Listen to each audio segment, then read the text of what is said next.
Kamikaze flying off the top. I done posted, I just live a lot. Yeah. Look at my watch in that rotation. Pass the smoke in the rotation. Ooh, yeah. That's so awesome. Get up above me if you're not bossy. Ooh, yeah. Not too frosty. It's appalling the way you're bossy.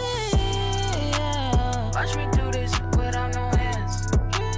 I'ma do this without no hands. Flexing on them, do my money dance.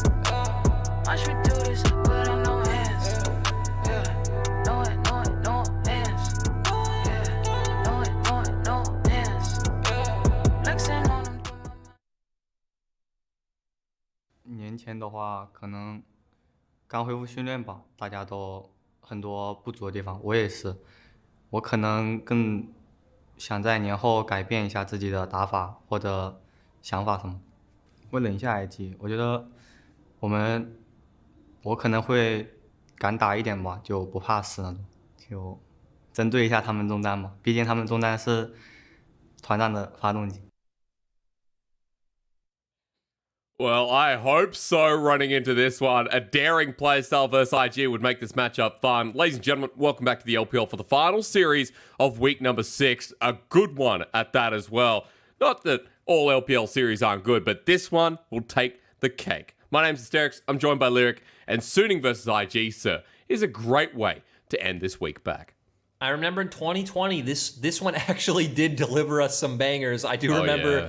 That was the series where the Shy picked Ornn one game, and then I think he solo killed Bin, but I definitely remember he solo killed Huanfeng. He did. He solo killed both of them as Ornn, and it was the Shy's Ornn that would never die.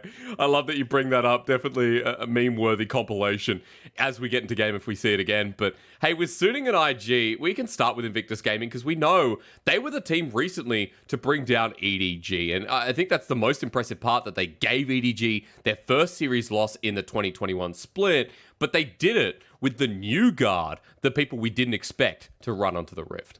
It was great to be able to see that series. It was a 2-0, one dominant win, and then one amazing comeback where they were so far behind. I was actually on cast doubting if their comp would be able to come back, but I like that you highlighted. It feels like Shun and Lucas, and now bringing Puff back, really felt like they were the three-man core of that series.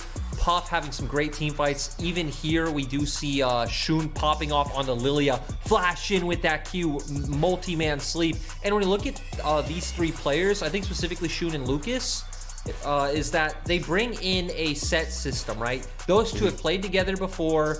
They have good jungle support synergy. They invade the enemy jungle together. We see better back timings from Lucas than we did see from Battleland or Southwind.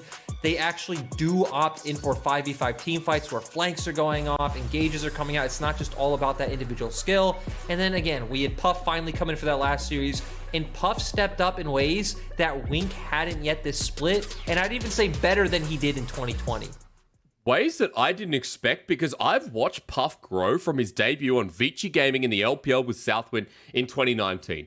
Puff was that reserved laner that for 2 years I've just been like, I wish he would come out of his shell. And when he finally did in that series, you know, I had that Samuel L. Jackson moment in Pulp Fiction where I looked at him and I went, say Puff again, you know, sit down on the chair, brother, and listen. Because Puff was the 80 carry that I hope to finally see in the flesh, man. And he was Samuel L. Jacksoning that game up. And I remember watching 2019 LPL where you, Raz, Clement were all saying, hey, Puff and Southwind are legit. Vici might only be a 15th, 16th place team, but their bot lane is someone you should watch out for. Came into Invictus Gaming. They made playoffs both splits and actually ended top 2 in the regular split both times. So they were nothing to scoff off, but Puff was always very reserved, and you could see that from his most played champions in his career. Varus, Ezreal, Aphelios. These champions want to sit far back. But you're right, in that last series, it felt like we saw Puff embracing more of that aggressive side that we did start to see towards the end of 2020, but it still wasn't enough, and I'd say it still isn't exactly the final form of what we can see Puff become, with maybe a more cohesive team around him and a better support, which he is playing with in Lucas now. He really is. Good to see Lucas coming out of his shell as well. I miss the opportunity to tie in, you know, the tasty burger, as it feels like someone around me is not a Puff fan. They're drilling into the walls, Lyric, getting angry that I'm mentioning such a diverse AD carry, and that's why it makes sense to come down to what matchup we should look at, right? With Puff performing well, with Huanfeng talking heavily about his ability to take risks within this series, I'm excited to watch these two going into action. I agree. Puff versus Huanfeng, in my opinion, is the match to watch, to where, again, Puff has only played one series, he's only played 2 champions, it was a 2-0, so his stats are going to be very meaningful, but actually we do have a problem with the stats on our screen. Huanfeng's stats are the ones shown for both. Huanfeng on the side of Suning, I think has been the kind of consistent member for that team. Still great KDA, 5.7, performing and getting involved in a lot of kills, high damage percent, and he is playing a lot of these hyper carries, right? Still picking the Kai'Sa, the S-tier champion, but has defaulted to the Aphelios and the Xayah as well. I just love the small differences there with champion pools as well. It's kind of fun to watch. Again, you know, Puff coming back in for one of the first times. You know, Huanfeng obviously has a lot more games under his belt, but, you know, with the KDA not being as in line as we see on our screens, it does feel like we're going to be looking at these high-octane AD carries stepping up into this series. And, you know, with Suning, a lot of fans coming in globally, Lyric will say, well, why aren't Suning being as hyped up as we were doing for IG? Why aren't we looking heavily at them? Well, Suning right now is sitting 3-5, and they're not the same team we left them when it was Sword Art on the roster. No, not at all. And, you know, Suning, like you said, have 3 wins right now. One of them was over Top Esports. It was the very first game of the LPL, and that was impressive. We were all hyped, like, whoa, On is legit. Their shot calling is still intact. Since then, they've lost to every top and middle tier team they've faced. Their other 2 wins are over OMG and LGD, so they're still comfortably better than some of our bottom tier teams, but I think On is clearly not the answer to replacing Sword Art. He's getting caught out left and right. He engages by himself. He's getting deep vision by himself. And him and Huanfeng, despite not necessarily getting like slaughtered in the bottom lane, I'd still say they aren't doing as well as what we saw with Huanfeng and Sword Art. And it's not the same style, right? Because Sword Art was about leaving and linking up with SOFM to set him up and then really pull the map together. We just see On sit in lane and Huanfeng and On either go neutral or lose, and then we get to a mid game where this team is very divided, and they remind me of 2020 spring, where Suning did finish towards the bottom of the table. Where even in summer, we saw glimpses of that in 2020, right? Where I was like, well, I don't expect Suning to go to Worlds. That's what I stated very publicly. I didn't expect Suning to make it into playoffs either, because I thought the inconsistencies with this Game 3 loving team was, you know, where's the direction? Where's the communication? Something they definitely shored up getting towards Worlds and impressing us there. And I definitely want to see Suning to that caliber, you know, utilize some of the stars they had. You know, SOFM and Jungle taking over as we expect, stealing camps away from Shun. You know, Bin having these standout clutch moments as well, because he's going up against the Shy. And I think the Shy has, you know, moved back into form to some degree. So you can see it's Bin, SOFM, Angel on your screen. We've got Huanfeng and On in the bottom lane. Also remember that we did have a coaching change here as well, Lyric, that's changed the landscape of this team. No, definitely. They did lose Coach Cha Xiao, and even Helper has moved over. I think he's moved over to the LJL, if I remember correctly. So I think you're right. Are losing a lot of big brains. And then for the side of IG, though, this is the roster that, again, I've been super hyped on since before with the pieces that they've brought in, and it's good to finally see a lot of these guys on the Rift. Again, the Shy Shun mid lane rookie, as we've all expected. Oh, the Shy looks like he's in a happy mood. We just talked up Puff and Lucas as his support as well. I also love that you bring up the dynamic between Shun and Lucas. You know, ex-LDL players who were synced up quite nicely there and have shown a lot of synergy. So LDL champions. That's right, even more. You know, give them the title that they deserve. And as we welcome them to the stage, this is meant to be a really good matchup. You know, Suning still trying to fight themselves into a playoff position, at least a standing for now. And Invictus Gaming trying to maintain what looked to be great dominance after beating EDG. You know, this could be one of the best teams in the league, and Suning are the team right now that can have their say against Invictus Gaming. Yeah, it's really hard for me to imagine an area where Suning can get the better of IG, though. I think Bin has been playing laning phase still fine, still what you'd imagine of a player from 2020, but in their last series against JDG when we got to the mid game, it would be like his whole team is showing on mid wave, he's split pushing on the GP, and he's just pushed out all the way to the enemy side of the map, consistently getting caught out and giving JDG the windows they needed to win. We look towards jungle, where it was my problem with SOFM before we got to Summer Split of last year, where he's still very good at farming, still very good at staying ahead of his counterpart, but he was not proactive at all until Sword Art was able to start getting off onto the map and linking up with him and invading the enemy team. Yeah, it feels like his impact is forever going to be talked about, right? Sorry, you're going to say something else. And then I feel like we look at the mid lane, right? And Angel is having the worst split of, I'd say, a long time. 2019 summer, he looked better. All of 2020, he looked better. And right now, he's struggling. The silver lining, though, is that Rookie is not performing to the Rookie that we saw in 2020. No, last couple of games, Rookie has been doubtful. And, Rookie was always that consistent pace that would win lane and, consistent place that would win lane and then help IG to try and win the game. Let's see if Rookie has shored up some of the weaknesses in the past couple of games, gotten back into that lane state as we move into pick ban. Ladies and gentlemen, you have been waiting so patiently. Finally, we're here into Suning and IG, and already those 80 carry bans towards Puff, or just one rather, in the Aphelios, but you have to pay respect towards SOFM losing the Udyr first pick. I love that Suning just banned out 3 of the iconic champions for the players. Gnar for the Shies is most played by far. IG have been first picking Nidalee for Shun, and then you already highlighted the Aphelios for Puff. Suning, of course, are going to take the Kaisa. I expect IG to answer with the Rel. Lucas has really only been playing Rel and Thresh. I want to see when a team will punish him and take that away from him. And then Lilia, the expected other top-tier jungler, still left open. Something else that he's had a bit of a grin about, a bit of a laugh. So this has been the other choice for him as well. So go back into that farming mentality, and something that SOFM was actually one of the first junglers in the LPL to pick up.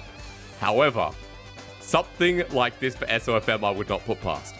And this has also been one of the answers to Rel individually. Kayn started making an appearance as an answer to Rel.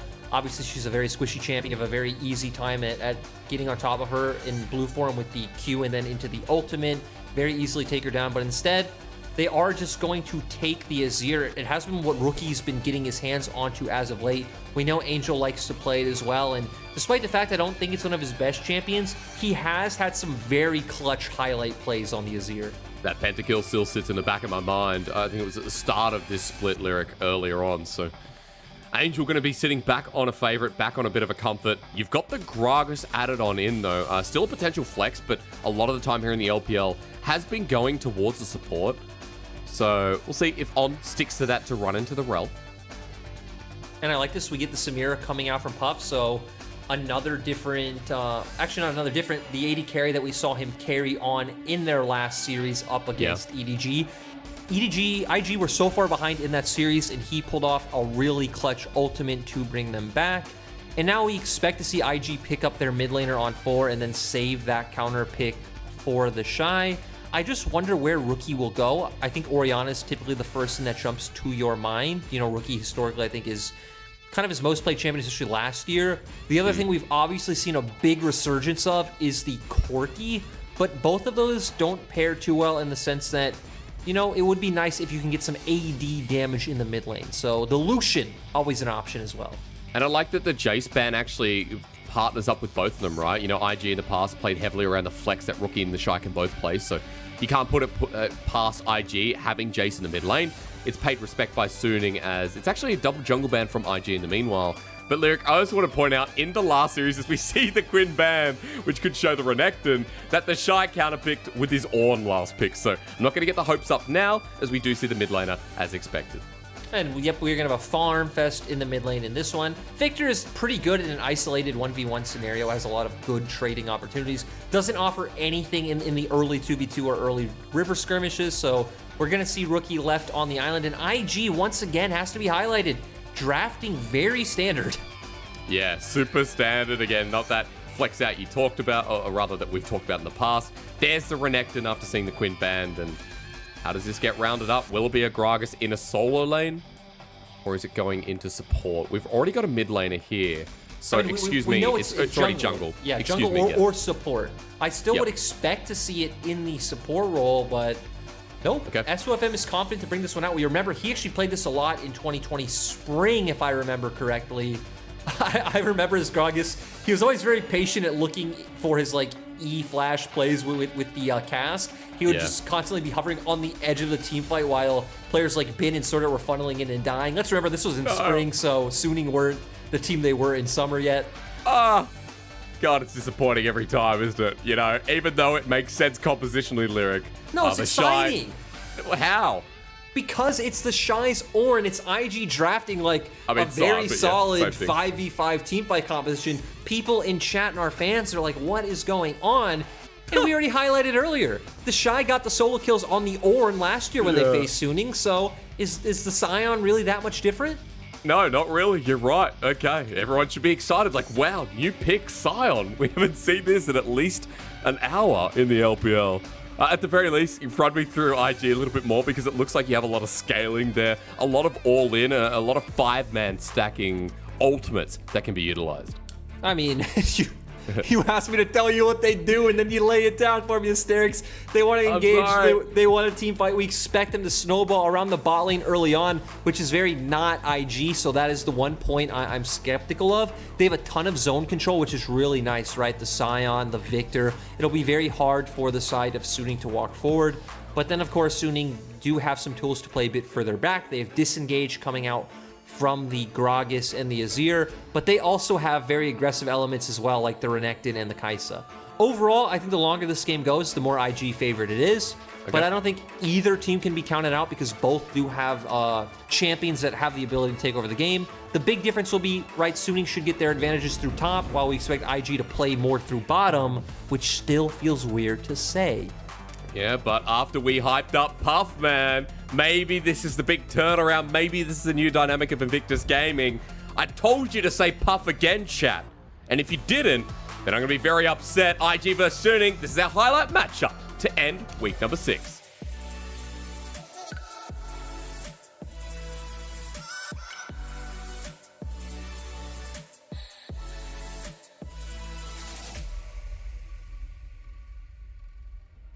Well, with all Pulp Fiction references down, that's just a joke, there will be more in the game. We finally get onto the ref for Invictus Gaming versus Suning. We're waiting a while for this one with a very long LPL day, and I'm hoping that it's a long night ahead, because this going to 3 games wouldn't be a travesty at all. Also, wouldn't be surprising. Lyric, you're right, it wouldn't be surprising. I was just going to say, this to me feels like a game where SOFM could be a very key member, right? You know, when we talk about Suning as a team, you said IG want to look at bot, but you mentioned that Suning will be focusing towards the top side, and it is a Predator Gragas, which we know will probably look for that clear, get boots, and then try and impact one of these lanes early. The thing is, the Gragas can be really instrumental to shutting Puff down in these teamfights, right? All the displacement and lockdown that he provides. The thing is, the Victor is pretty good into a lot of the champions that Suning are running. Really good against the Kai'Sa. I think he's pretty solid against the Gragas. It should be hard for Gragas to find any windows to get on top of him and use that cast to throw him into the team. And then again, all the zoning he provides will be tough for Bin to get onto him. So I think this is a prime game that Rookie will have the chance to be a dominating force that can pretty much solo win IG the game if he shows up. But that's not to discredit the other members, because we've seen, right, Shun, Lucas, Puff, they all have the ability. And the Shy on a tank, it's always a sight to behold. Yes, it is. Although, having him seen on Scion in the past, I remember the SMLZ play against the Ezreal, where he's actually running Glacial Augment, where he soloed out an AD carry, was probably one of the biggest highlight moments, I'd say, even of his career. But then again, he did win world, so that's wrong. As Bin's pushed up, there's the swell seed. Bin dodges. He goes forward instead, flashes away. Shun matches, gets Dark Harvest. The Shy already has his own summoner, and straight away for the explosion of First Blood, it's IG on the board. Yeah, really nice play coming out from Shun, and this is what you typically expect from IG. Is Shun plays heavily around topside in the early game. Even if it's not ganks, it's vision, it's pressure, it's giving room for the Shy to play. He does a very standard 3-camp clear into a top lane gank. You can see that Bin was trying to get the wave under turret. If he got the bounce back, then he could start playing a bit more safely and not have to give so much respect to Shun. But Shun gets there before Bin is able to do anything. It doesn't matter if the Shy's not on a carry, the tank sets him up. And even with 9 CS, the first kill of the game going over with the cloth armor in hand as well. And Shun moving up after burning his flash, goes back now add to his bottom side clear, and will be able to set up for bottom side scuttle as well. While SOFM hasn't really beaten off the jungle path, is now clearing his top side too. The thing I like about it, right, is you've already set up the Shy to where he's kind of fine, just chilling. He's a bit of CS behind, but he's catching a big wave right now. You have all your bot camps up, so you're going to end up on the bottom side. We're going to get the bot side scuttle. And I don't think there's any play he can make around the bot lane right now. Suning's bot lane looks quite healthy, and it doesn't seem like they are stacking a wave, so maybe Shun will just look back towards the top half of the map. We've already highlighted that we'd love to start seeing some action around the spot lane early on. Get that snowball that Samira always requires, and here in the LPL we've seen it denied many, many times, so we know what it looks like. It's been with some early trades up to the top side. I love after what we saw that our Observer is just stuck here now. I guess what's more important on the map right now, Lyric, is that SOFM, while on a ward, has cleared Raptors, getting a bit more priority up here, but he's just going to walk past the gravity field, and Rookie going to be trying to trade back with some auto attacks. Just showing and helping Angel get his wave in safely. Angel has no mana. One thing we can look to potentially expect once we hit the level 6 mark is SOFM and Angel do have kill pressure onto Rookie. Of course, Victor very immobile. Pop in, stream a shuffle, pop in with the E flash, with the cast. There's so many different ways that you can get on top of Rookie. And as we highlighted in draft, Rookie has been one of the parts on IG that you're able to punish lately. Yeah, Rookie with his weakened performance. Not something I thought I would say in this day and age when we've talked about Rookie time and time again being the hard carry for IG. Even when there's mistakes across the map, he's someone who's really stepped up to play. And I do want to add a bit of a caveat to this all. Please. Is that we're saying like weakened performance in the sense that last year many of us thought that Rookie was the best mid laner in the LPL. If you didn't think Rookie was the best, you at least thought he was the second best right behind Knight. So yep. I still think Rookie's performing decently. He's usually winning laning phase a lot of the time. We're actually just seeing him get cut out in the mid game quite a bit. We are, and this will be a good game for, you know, a reprieve for him if he can find something. I want to point out in this early game, while we saw that first blood, everything slowed down a little bit. But the biggest thing on the map right now is that Angel, his first back actually leads to a Verdant barrier. We know that now with minion kills, that's how it stacks up. And it's actually a really good item to deal with an AP jungle mid. I think it's an insane item that anytime you're against AP mid jungle, you should be buying this item. It's very efficient.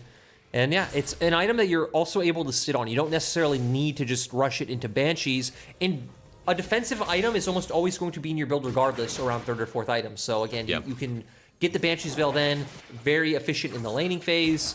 And yeah, I like the buy coming out from Angel.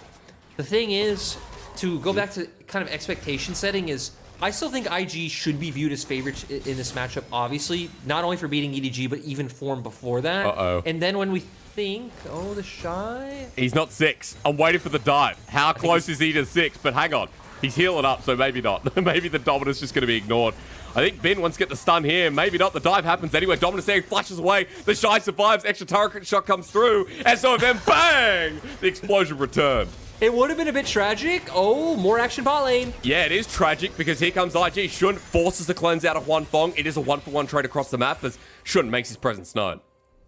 Yeah, really nice counterplay coming out from IG on the bottom side of the map, but Ben looked like he hesitated, like he thought that the Shy was going to die, so he started to back off, then turned around. Luckily, SOFM was there. The Shy burning the ulti just to get back to lane.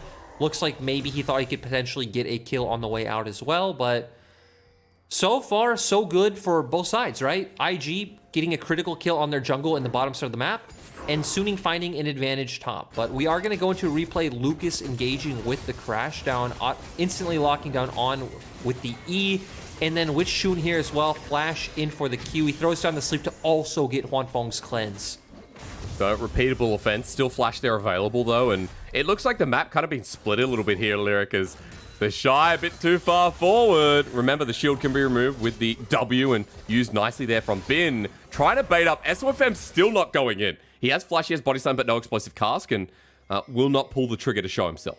To be fair, right, this is not the Shy's fault with his wave position, though, because Bin crashed the wave into his turret. His wave was, gonna bounce back regardless. It's up to the rest of the IG members to provide support for him to be allowed to push out, as they are doing now with Shun and Lucas on the top side jungle. A lot of priority up here. It's getting busy as well. As you can see, SOFM is taking a break from farming and accruing that lead that he has. Picked up the kill before and now wants a little bit more. Explosive cask is available as well here, Lyric.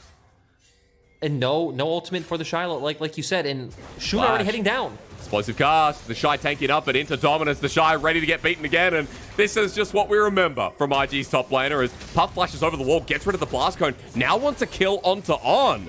suddenly becomes off when you think about it in perspective. Rookie will take him down, and the rest of IG making trades while Angel now in a bit of trouble. Lilting Lullaby is not available as it was just used, actually. Comes down for the snooze, and SOFM does it first to the deer, while Lucas re-engages, and we're bloodying up the rift with 7 kills in 9 minutes flat. And we're going jab for jab on both sides. I really like it. This goes to what we were talking about with IG and their system, is that I feel like one thing these new players have improved for IG is IG's cross-mapping has gotten a lot better. And we saw that with Puff going over the wall. Really nice dash into the E from Rel to guarantee that stun. But still, Suning at least showing glimpses of what they did a lot in 2020, right? Playing around Bin and enabling your top side. Ooh. Not sure what happened in the bottom side, though, as this is engaged. Puff, bit far forward, the trample, the flash forward, goes forward, and Huan Fong uses this flash aggressively. Nice pick up there to punish the 80 carry of IG. For a second, I thought the heal might be enough for Puff to at least get the 1-for-1, but Puff was over-aggressive, playing too far forward. I don't think On was in lane at the start, and it was initially 1v1, and eventually On joined. Still, you know, that was obviously a mistake, but it feels kind of nice to say, like, Puff being over-aggressive. True. Normally, he'd be back in the lane and getting to overs. That's what the Shy was, at least in this replay. We just see Flash E coming out from SOFM into the ult as we instantly go bot. Puff flashing over the wall. Does dash in, the Rel E comes out. They guarantee the stun. Rookie follows up. And guess what? It wasn't over here. Then we get some action in the mid lane as Shun getting onto Angel does land the Swirl Seed, throws out the ultimate, but gets bursted down immediately by SOFM and Angel. But guess what? It's still not over as Rookie and Lucas show up to trade another kill. We're sitting 4 for 4. IG are taking Dragon. Suning are the ones with pressure topside, so if they do get Herald, I would say it would be pretty expected. Oh, it would be, and it would also lead to so much more as Dominus is used in this top side as well. Bin close to getting this top turret as well, Lyric. I mean, it's a couple of chips away at SOFM, knows exactly where he should be. Dragon goes down, but will the Shy survive? I think no. I think he's gone. Steris, I think he's dead. Bin takes a turret shot. SOFM ready again. Predator use against the wall. Are you ready for the bully to continue? The turret goes down, and now the Shy doesn't have a leg to stand on. Looking to run this one somewhere. Body slam disrupts, and SOFM picks up his 3rd kill of the game. That first turret, that's more gold in the back pocket, and Suning's top half of the map are huge. And we see, despite heavy trading in mid lane on our mini-maps, IG are actually forcing Suning's bot lane off turret, so they are denying some minions, as you can see, Puff's minion and EXP lead. They are also getting some turret plates onto him, so they're actually not too far behind in terms of golden experience. And let's remember, for the Shy, he's on a Scion. He's just going to be this meaty frontliner. He's fine playing low econ. But still, Bin now has a pressure point to play through. He can start roaming from topside, looking to impact the map more. He also has TP up. And then SOFM has gotten advantage himself and has gone the Shirelias. Yes. You know, there's a lot of cooldown reduction of this Gragas now, but I just love that whenever we see SOFM again, we have to expect that the builds will not be super standard, right? He's going to go something innovative, and sure, Shirelia's Gragas is not super out there, but it's still, you know, a great little adaptation that we'd only see from him. I love it because it just indexes into how they're going to play their comp, right? They are going to run forward. He's going to pop that active. Renekton and Alistar are going to run in alongside him. Huan Fong is going to pop his ultimate and get in there. Rookie. Yeah, he's going to get shoved back. There's the ulti used. Quick combo from Suning, and Bin picks up a kill. This Renekton now 2-1-2. It's something so standard, but something I don't think we see enough in LPL is when a team does focus topside and get that top lane tower down, is rotate their top laner around the map more. I think it's something Flandre has been exceptional at, but again, there's a lot of teams that don't do it, so I'm glad to see Bin utilizing his pressure. But it's soon to get undone. I mean, I don't know what's happening while RG's bottom lane is saying there's the sleep used, but Angel not the one to fall asleep in the end. He wasn't hit, and he comes in. Herald goes down, but still Suning with another successful trade, and you just keep giving more kills over to SOFM and Bin. You know, after IG beat EDG, I saw what a lot of IG fans were saying was like, cool, now I know we're going to end up losing to Suning. And now I'm starting to wonder how well IG fans actually know IG. Like, that's been pretty on, looks like it could be pretty on point. You can't win all expected matches, you know? It's the unexpected ones that they win. And this was definitely an expected one to win, so that means they're going to lose. It's the kind of the five-head logic behind this team. And IG, a team that hasn't changed their identity since, you know, 2019, even since 2018, right?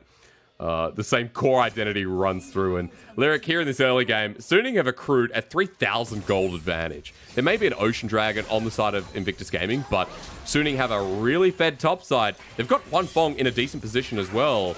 And Angel's still just farming up to get that first item too. You're right, despite all the cross-map plays coming out from IG, Huanfeng isn't set behind, but IG want to go for this. Swell Seat doesn't connect though on re-engage, but it's 4 versus 3 for now. Double TP to come through, there's another disadvantage, but for how long? On going to half health, the gravity field flashed away from, but Bin sitting in the middle of it. There's the engage from Bin, the croc is absolutely massive. We span Yeps, because it's a positivity play for Suning is the explosive cask separates the Shy from his family, and unfortunately he's now an orphan as he drops on down. Suning win out again. And this right now is just a result of the disparity in the early game, not only in how it's been played out, but even in composition, right? You have the Renekton on the opposite side who is getting massively fed. Ooh, flash. Yeah, but slept straight away. Bin actually surviving for now. Gets the takedown to give him a bit of HP. Rookie now set on the wrong side of Summoner's Rift. Bin's happy. And Angel's just going to tag away. The W almost connecting there from Huanfeng, but Rookie knows he's dead. And IG, it's all going upside down for this team. IG have the highest champion kill per minute games in the LPL by a long shot. And we are seeing that here. 14 kills at 15 minutes. Really nice answers coming out from Suning. Going back to the point before, right? Bin's on Renekton. He's massive right now. You have a Scion that is very far behind on the opposite team. You have Rookie on Victor on the opposite side. And the damage just isn't there yet for IG to be taking these fights. Because that choke point, I think, would have been a perfect location for IG to fight. We saw that. Rookie and Puff were pretty much left untouched. But Suning have more damage with Bin going in. The explosive cask was able to come out, and they were able to get the 1 for 0. And then, around mid lane, Rookie thought he'd be able to get the kill, but guess what? There were numerous members of Suning there. Yeah, so many options to get out for Bin in the end. Heals up, walks away happy, and you can see Suning should be happy as a group unit right now. 15 minutes into the game, a 5,000 gold lead, just about. A little bit under there, as you can see on the scoreboard, but mainly, they're on the way to their second items with bounties on 3 members. And I know you talked about IG being a more favorable comp in the late game, but we also got to remember that Suning do have really good scaling elements as well. Their composition, you know, can interact, and with a lead like this, it's going to be really hard for IG to stop the pace of this snowball. I completely agree. I mean, right, we're talking about right now what is about a 5k gold lead. That is, you know, about 2 mythic items, 2.5 legendary items type of pricing, or I guess it'd be same, 2 legendary items. So that is a massive chunk of damage as Bin goes in. The flash immediately somehow survives. Looks like it is through runes. He's just healing back up with the coup de grace. So yeah, really nice coming out from Bin. I like that Angel and SOFM were there in the play to support him as well. Also the Merc treads, right? Like, he wasn't stunned for very long. The tenacity coming through. I think also, especially since you're going for the precision side of the build, you'd probably have the tenacity there as well. So feels like Bin just got stunned for half a second, if even that, and walked out of there in the end. So it feels really nice. And Suning still winning across the board. We come back, another turret goes down. And we've got that dragon that was just picked up. We've got another Herald spawning soon as well. Feels like Suning can do no wrong at the first portion of this game. And Suning are keeping up what they were doing before, where we're not seeing Bin overextend in the top lane. He knows his matchup isn't about hitting top lane inner turret. It's about keeping up the pressure and then being with his team to allow them to get in aggressive vision. And then when we have Shirelia's Battle Song coming out on Gragas, when we have the Alistar, we know it's about going in as this 5-man unit and looking for skirmishes and team fights, not winning through your solo advantage against the Scion. Which is now 1-4, by the way, just as a side note. The Shy's had a pretty rough bullying stage of the game. As SOFM, where did he come from? Says Puff. He's waiting, baiting about, and thinking, nah, don't worry about it. We know Rookie's hiding behind enemy lines and shooting closely behind, and Suning don't force the play, but pings are now getting spammed to the top side after pushing out mid. You can see Huanfeng just sitting in the lane with Suning pressure building up. Suning's comp is very good at diving isolated members. When you bring Alistar Gragas into a side lane, Headbutt Pulverize or E-Flash into the cask, you have Huanfeng there to dish out all the damage. Rookie would be there and then he wouldn't. But instead, Suning are going to respect. They realize multiple members of IG can rotate towards the top side, and they're just going to take this Rift Herald. And this feels like really tempered play, right? Something of Suning that we've said is like they've been lacking direction, and this early game so far has not been directionless. It has been clean, pristine, and SOFM has been taking control as he yet takes another Rift Herald. And he also... Oh, I stopped. Bin's looking for the engage. Bin's going in 1v2, doesn't care about the lilting. Lullaby has dominance available onto Lucas. The crash down interrupts him while Puff is getting engaged by SOFM. That was Predator used once again aggressively. And Suning have found themselves the engagement now in a choke. IG looking for some kind of return play. They don't find it, they back away, and Suning don't give away anything. We know that IG need to take this one slow and steady, try and get down a defensive ward line in their own jungle, get their own camps, collect farm. It's fine giving up the next dragon as well. You're potentially playing off of enemy mistakes right now and trying to funnel gold onto Rookie, Shun, and Puff. Obviously, preferably Rookie over all else. Yep. A funny point is, we now see SOFM building the Verdant Barrier, so we are seeing a bit of a full AP Gragas coming out from SOFM. Of course we are. I mean, it feels like we'll be talking about his build all game long. I mean, all series long, of course, SOFM. You know, when he was on the Snake roster, when he was on the LNG roster, you know, they were often referred to as mad scientists because I think him and Flandre usually had some pretty interesting builds to go by, but I think SOFM was always at the core of it. I can't remember what year it was, but I swear I remember Flandre playing Malzahar top. Oh, he did. Yeah, I mean, he's got some innovative top laners. Snake was an interesting team, and I do miss that team. I do miss Crystal's Draven. He was, just come back to SOFM, he's actually one of the first players to, you know, he was the person who kind of created up in solo queues the Redemption Lee Sin, Redemption Olaf, especially, yeah. That was where we first saw it, and a lot of pro players were saying they got the idea off of watching SOFM. He was also the player that would build Warmocks every game in every situation on every champion. Did it at Worlds too. Ah. And again, I don't know if he's ever said his reason for it, but I remember one of his teammates citing that he likes that it keeps him healthy enough to stay on the map longer.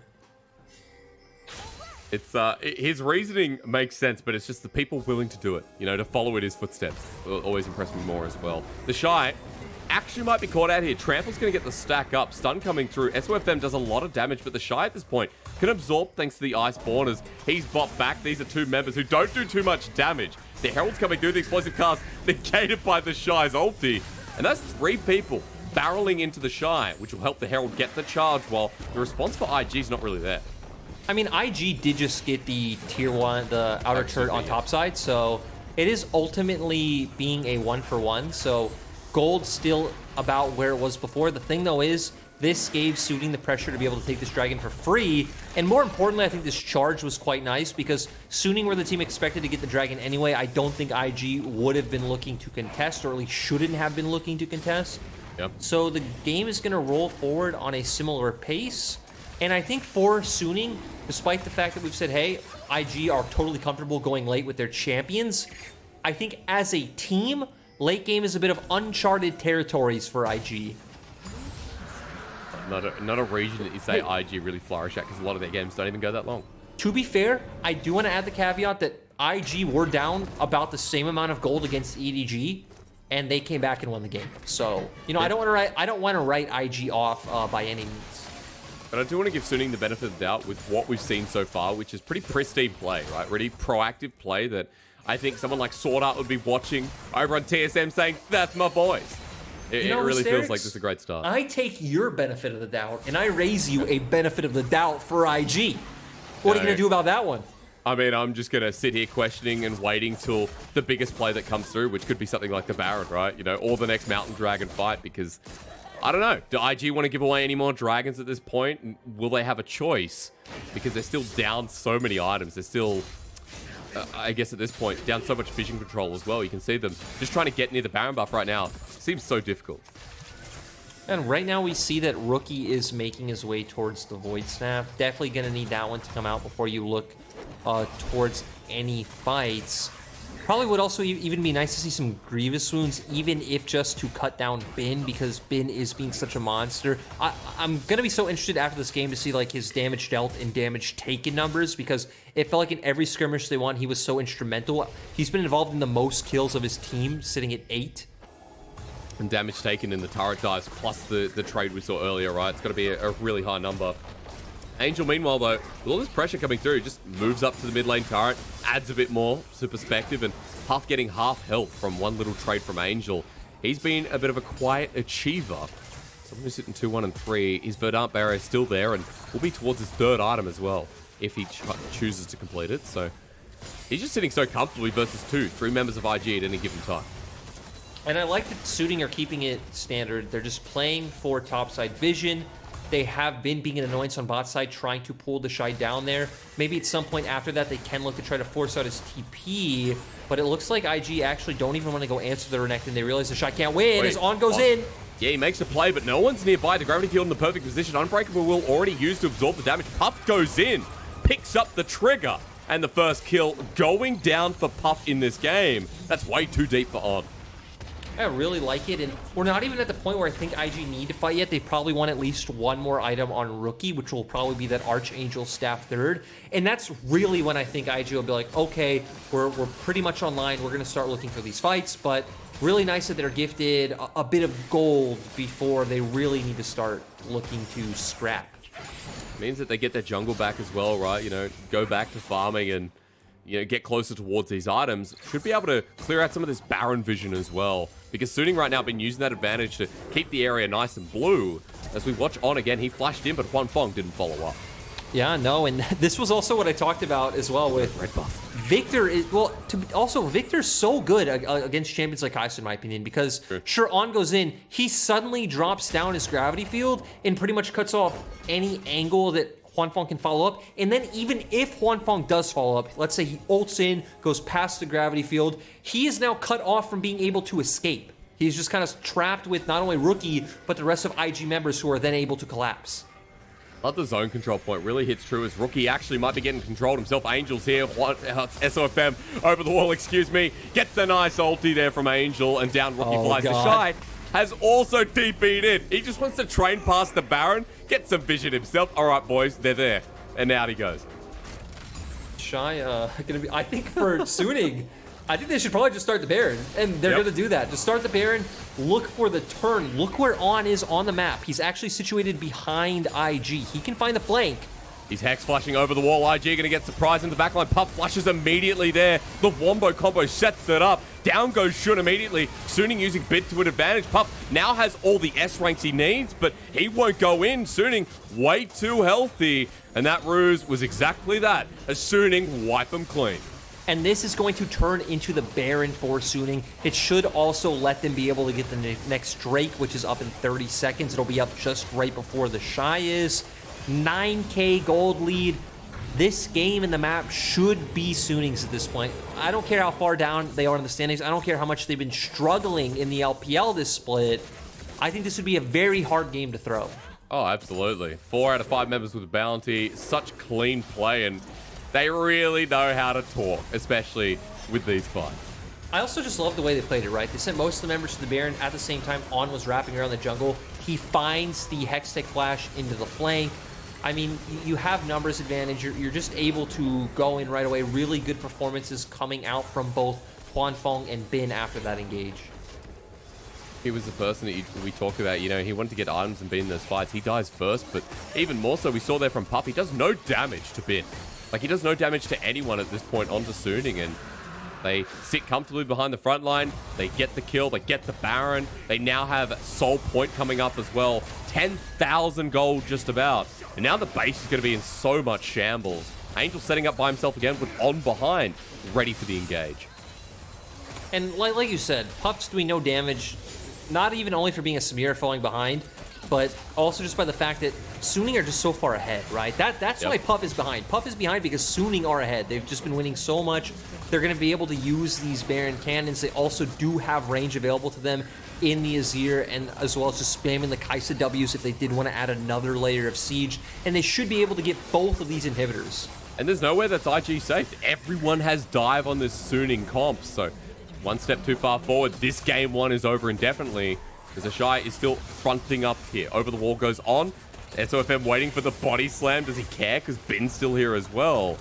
I don't know if he's trying to bait it out, but eventually heads on over while it's Inhibitor turret number 2 here in the mid lane. Inhibitor number 2 at that as well. That should be going down next. IG also don't have the most range to just mindlessly wave clear, right? You only have Victor who's able to spam abilities. Lilia and Samir are not really offering much, so... Shun actually flashes in, but he's dead. Lilting Lullaby puts himself to bed. Oh, that was better than the one we saw at Worlds. As the engage comes through, the dive we mentioned, 3-man headbutt pulverize. Suning absolutely dismantled them, man. Nothing like the Pulp Fiction. This time Samuel Jackson dies. As Suning will go to the Nexus, clean this one up, and lead the series 1-0 against Invictus Gaming. And really nice game coming out from Suning, where we saw a team go back to the classic. The classic in the book of IG, where we just go, hey, we're gonna camp top lane. And guess what? Completely worked out for them. Shun did try to provide a bit of support early on. We did see Shun and Lucas both hover towards top. But I like Suning. They were just so patient. They waited for both of them to start heading down towards the bot side. Then they made the ganks. Then they made the plays. And then after that, even better, right? We talked about how there are quite a few teams who will gank top, play for top side, and then get an advantage. But I don't see too many teams who, every time they have a window to impact the rest of the map and push their advantage forward, use it. And that was what Bin was doing this game. He was everywhere. They realized how their composition was supposed to play out in the mid game as a unit.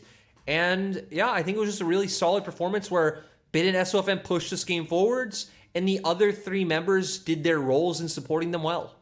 It was a clean game from Suning. I think the cleanest game we've seen all split. We're being hypercritical about them, and sure, like On had some pretty off moments, and that was 100% pun intended. Hysterics. I just need to stop you to make you realize what we're saying. What? Suning's cleanest games have been against top esports in IG. Yeah. And they're losing to everyone else. Truly counter logic. I don't... Oh my god, you're right. You're so right.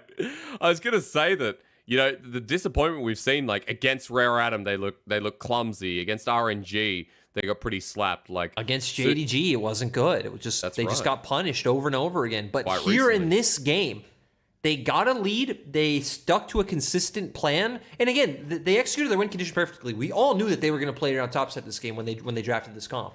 They just stuck to it. They stuck to the fundamentals. They got an advantage, rotated it around the map, good vision control, good engages. You can see Angel and Huanfeng, despite the fact that they weren't the ones who pushed the game forward, they were the ones putting up the big numbers as the game went later on, and it was just a cohesive team job to win out this game.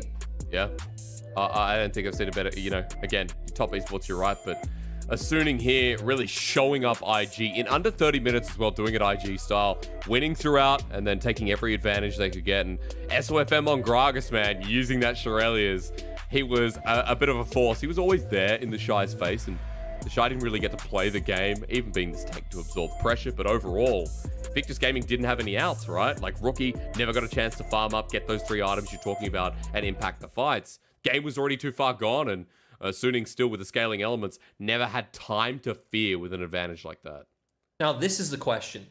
Do IG's players go back to the waiting room and say, hey, coach, give us things that smash these kids in lane? Do we see the revert towards the lane dominance, early game, 29-minute victory, IG? You know, it's going to a game 3. That's every time I look at IG, I just think that there's something that's going to change. Well, maybe. You know, that's got to stick in the back of our minds after what we saw from Suning. There's a lot of conviction in that game 1, and we'll see if they can bring it again to the series when we come back from break.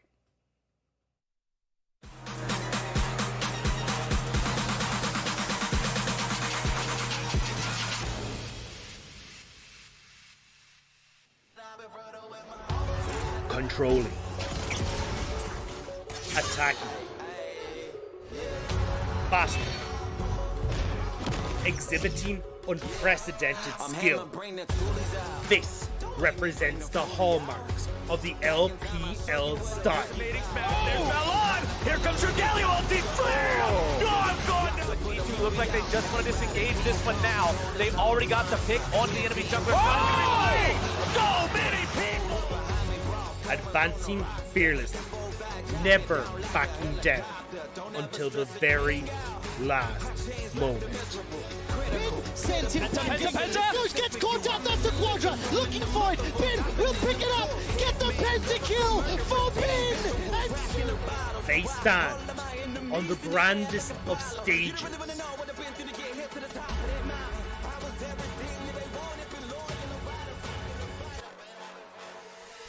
Hungry for a fresh challenge in this new season. MVP with the perfect position as soon as the curtain call comes out. There's another one. E-Star without their top laner for 30 seconds of the game. The Shy holds them back into the team. Big Gnar ulti. To the fray, but they're taken down. Hornfong is the one on the scene, and he's looking for more. He's looking for multi-kills as the triple comes off through. Shuffle out. They gave this pick to Angel as it's a quadra kill. And you know what? It's penta time. The ultimate fight is about to begin on the Rift.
这一次重归首发，然后也是感谢教练组对我的信任，也是感谢队友对我的信任。然后我之后的目标的话，肯定是能全赢下来是最好的。然后状态的话还可以，我觉得我们再改掉一些比赛上的毛病和训练赛上的犯的一些经常犯的失误，然后我们就应该挺好赢的。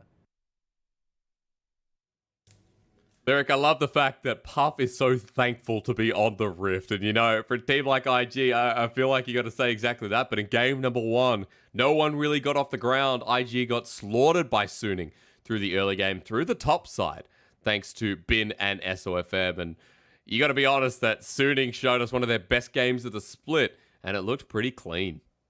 I agree. It looked really nice, and I think we can jump right into our MVP with that because, of course, it was Bin.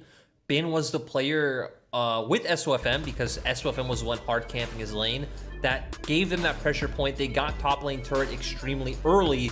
Then Bin started rotating around the map. We saw him involved in mid plays, involved in dragon skirmishes, just being able to do a ton of damage. And you highlighted it maybe 20, 25 minutes in the game that even Puff landing full combos onto him was doing like 10% of his health bar. This man was just a menace to deal with. And you mentioned the damage taken, right? Like, Bin was absorbing a lot of pressure from these players, a lot of damage.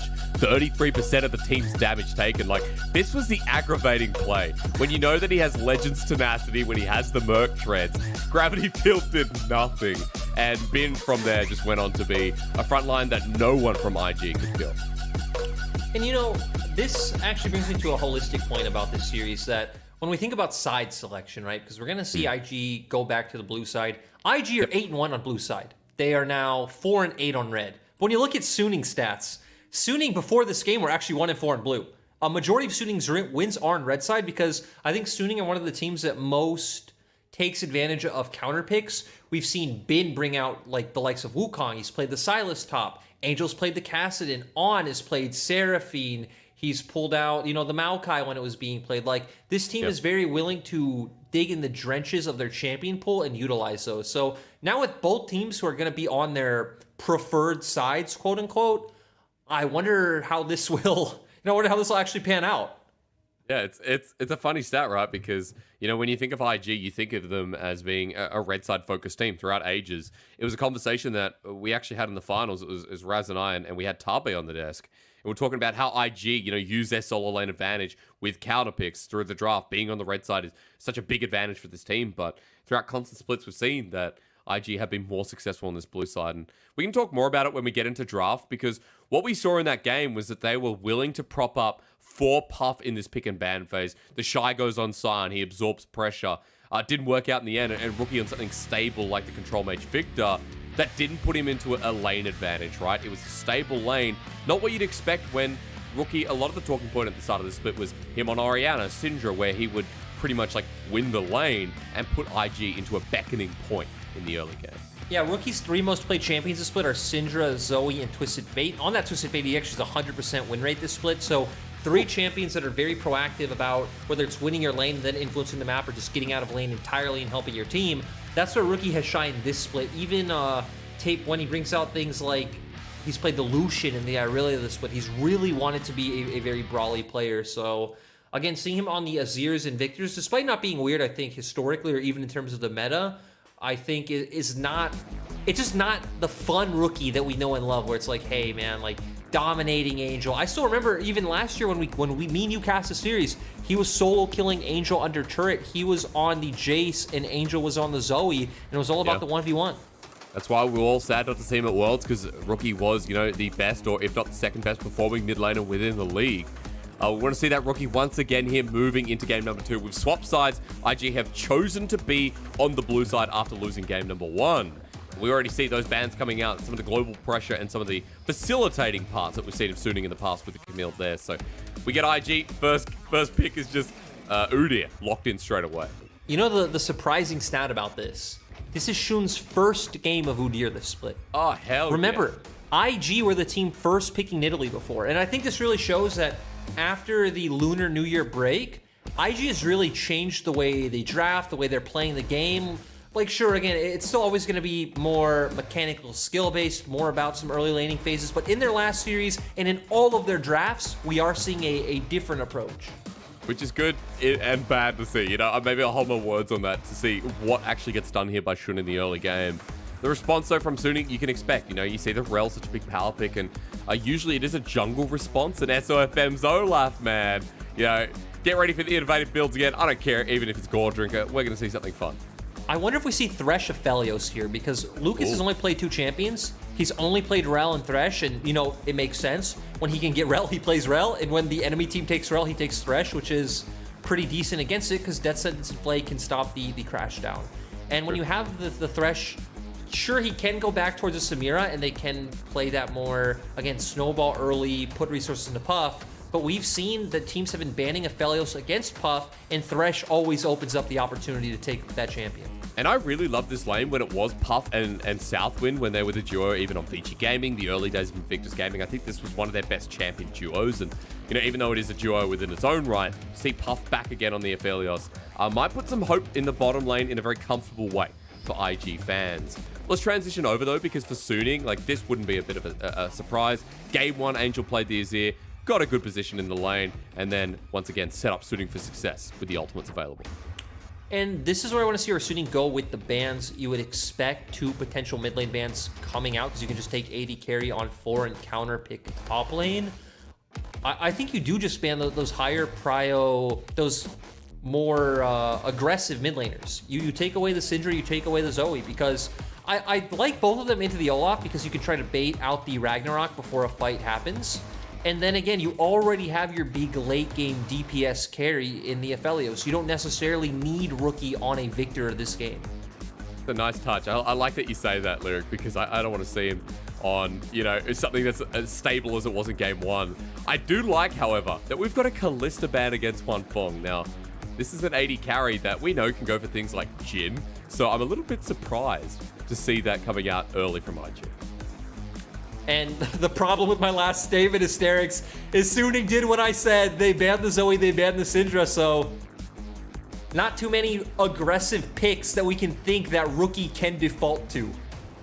Unless we go back to something like the Lucian. We saw it earlier today against the Azir. I think it'd probably be, your comp would probably be too heavily AD.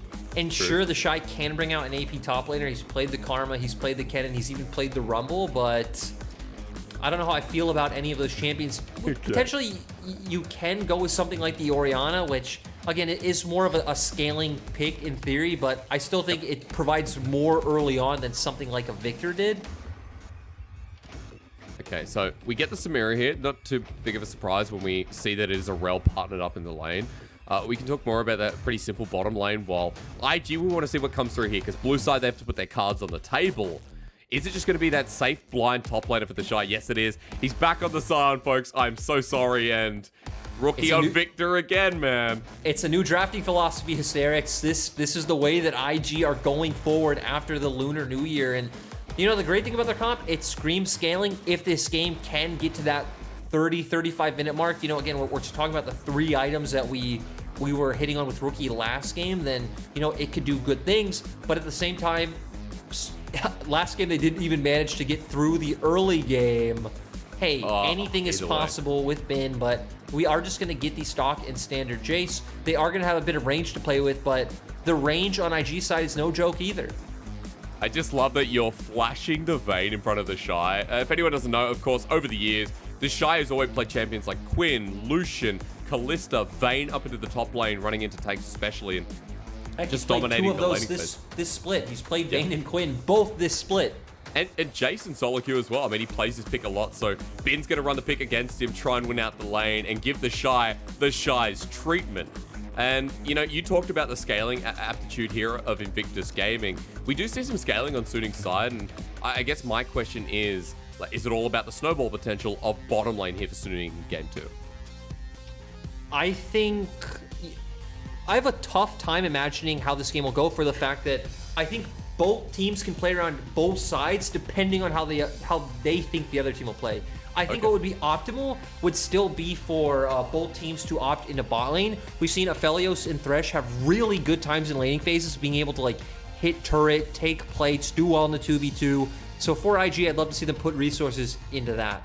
And same for Suning. When you have the Samira, you know they're going to push in. It can open some very obvious gank windows. But what I expect to happen is that both teams are going to focus topside. I think Bin's going to push his advantage full on. SOFM will play through that prio and try to invade topside. And then Shun's going to try and gank Bin because you have CC from the Shy and you have damage from the Udyr. All right, I like that lyric. You know, let's see IG and Suning, game number 2. We got a pretty good game from Suning in game 1. IG trying to run it back to make a game number 3.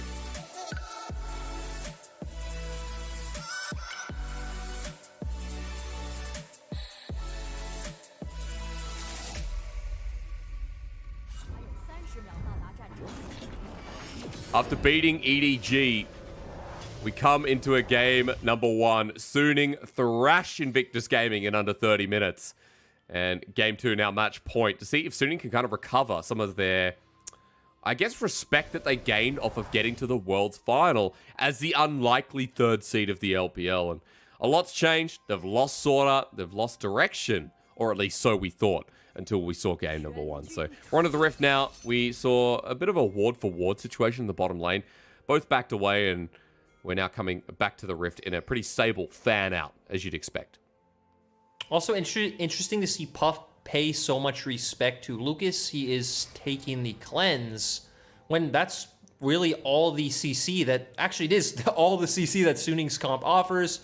Samira taking the cleanse. There are numerous ways to lock her down on the enemy side, and again, just that sentence in lane can be pretty much do or die. So we are seeing Shun path towards the bot side this time around, so maybe not going to go with what I expected in ganking Bin early on. I think we can also potentially see that with the fact that the Shy's gone Spellbook, which makes sense. You would never go Grasp in this lane. I think it would be way too hard to proc. Glacial Augment if you do want to combo with your jungle and set up ganks, but he's going to play much more for utility in the team fights, the way it can impact team fights later on. So yep. I like the way that IG have set up this first clear. I have to hope that the Shy, doesn't get beaten to a pulp so that he's not tanky at all by the time they get into some of those skirmishes or fights that we saw in game number 1.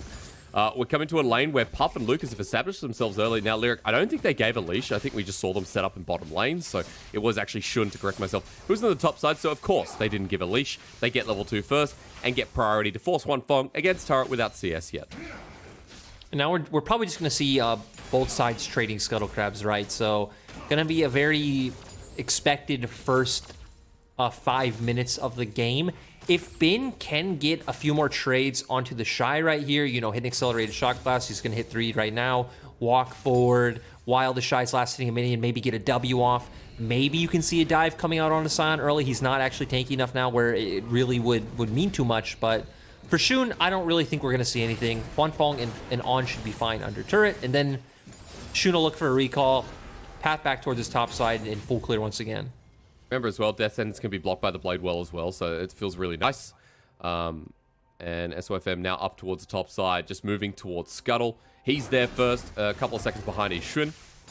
So he'll be kicking Scuttle, full Scuttle at the moment. Angel pushing in the mid-wave meanwhile though, and doing pretty well within this lane. Denies a bit of CS at the turret, and Rookie gets the XP, but not the lead. Just going to have a reset off here to make sure Rookie doesn't get punished. I don't really think they have any way of forcing out Angel's Flash in this lane.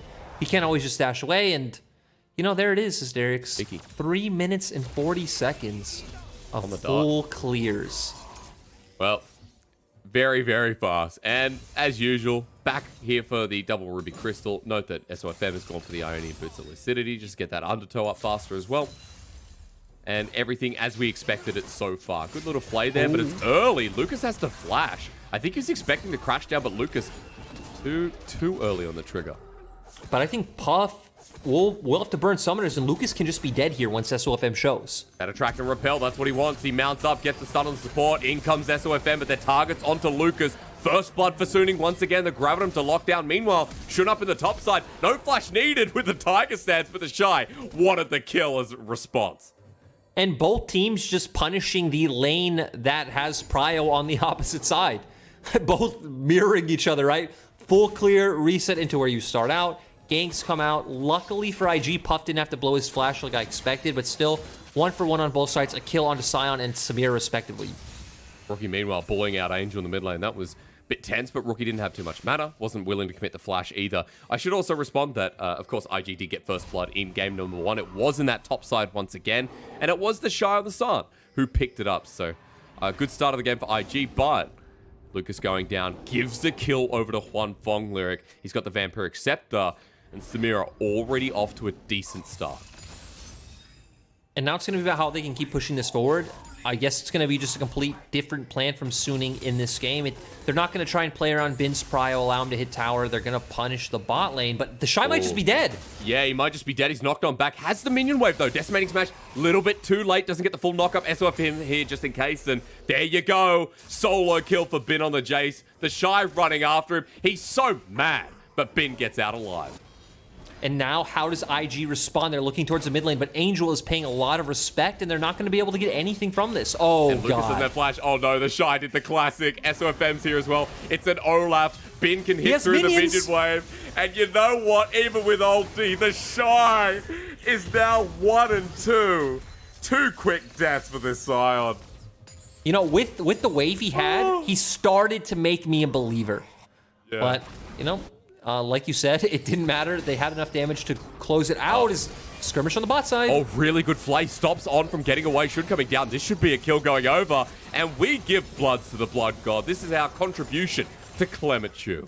And now we should turn into a dragon for the side of IG. I mean, this should turn into a dragon, I'm sorry, but... Yep.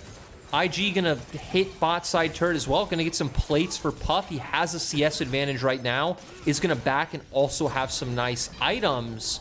And just like game one, I remember we said we're going jab for jab, cross map for cross map. And it's nice to see that both teams are just continuously taking advantage of the bounce back on the opposite sides. And trying to play aggressive. That flashing SOFM steals it. Take the Dark Passage. You've just been disrespected. Yeah, just really good smite coming out from him. I like that. No kills coming out. Shun will still have his flash up, so if he wants to look for a gank once he does come off his reset, there are at least more potential aggressive opportunities available. That's just, kind of heartbreaking. Shun on the Dragon first. I'm not sure if he had the smite available. I apologize, ladies and gentlemen. We see it on a cooldown now, but at the very least, taken away by SOFM, gets that early objective, and Game three, Suning of RNG versus IG. Me and you were casters, and we saw this happen at the Baron Pit, where IG ended up losing. Yes, they did. And Suning will always have that over them because felt like it should have been an IG win. Here in this early game, the Shy's given over 2 kills up in the top side. The Dragon gets stolen over.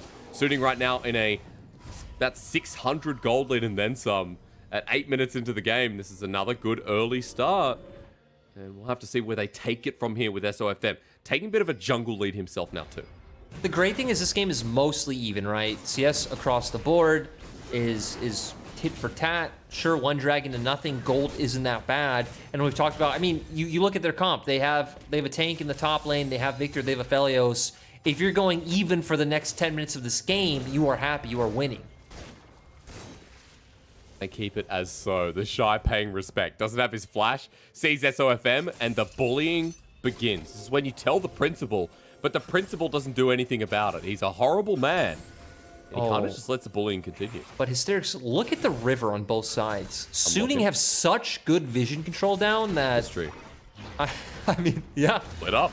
The Shy just can't keep playing like this, especially if Bin's able to get that bounce back. So I feel like at some point, IG are going to have to come top and provide a bit of support, clear out these wards. We're getting to the point, though, where the Shy's tanky enough to where he should be able to survive any punishment that SOFM and Bin throw his way. I wonder if Suning will just look straight topside with this Herald and try to funnel gold onto the Jace, but nope, SOFM just going to go back into his jungle and take his red buff.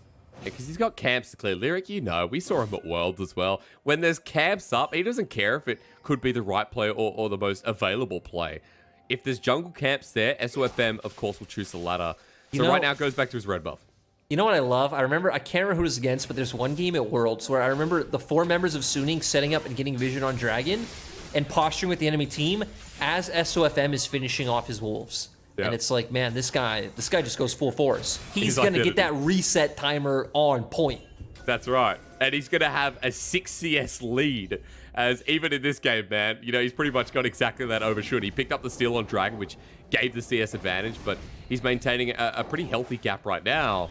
Even went back to take his first back, and we've got the Phage, we've got the Kindle Gem in the inventory, so pretty close towards the first mythic item. And SOFM in a good position in the early game, yet again in this series. 10 minutes into the game, and he said gold was even. We still see that pretty much on the board, minus the couple of hundred. And IG still trying to make a play here, with Lucas roaming around, looking for Angel in the mid lane. I really want to see Suning make a play towards mid. It's not something they're really known for too much, but when they've highlighted, hey, you have an immobile Victor on the opposite side, you can do the Shurima Shuffle, you have the Rel, bring Olaf for the damage. I would like to at least see them force that flash so Rookie doesn't get lane prio. But instead, all eyes are on top side as Shun and the Shy are going to go for this. Shy has ulti, puts it into a wall, and Bin flashes away. That's still worth. Shun now needs to go back and make a decision himself. Unless they continue to dive this, the Shy's just like trying to be a brick wall and intimidate him. The bully becomes the bullied. He's lost about 3 CS worth of experience. He's losing gold. The Shy's getting played. So even if they're not diving Bin, it's still massively worth for them to make this play. We need to keep our eyes on Puff and Lucas, though, if SOFM and Hwanfeng and On look to respond. Because SOFM has a chance to put down the Herald in one of these two lanes. Actually waiting in brush. Rookie's walking in. He wanted to drop a ward. Gravity Surge put on down, but it is SOFM who misses the second undertow after Rookie flashes away. Good punish here from the Olaf jungle.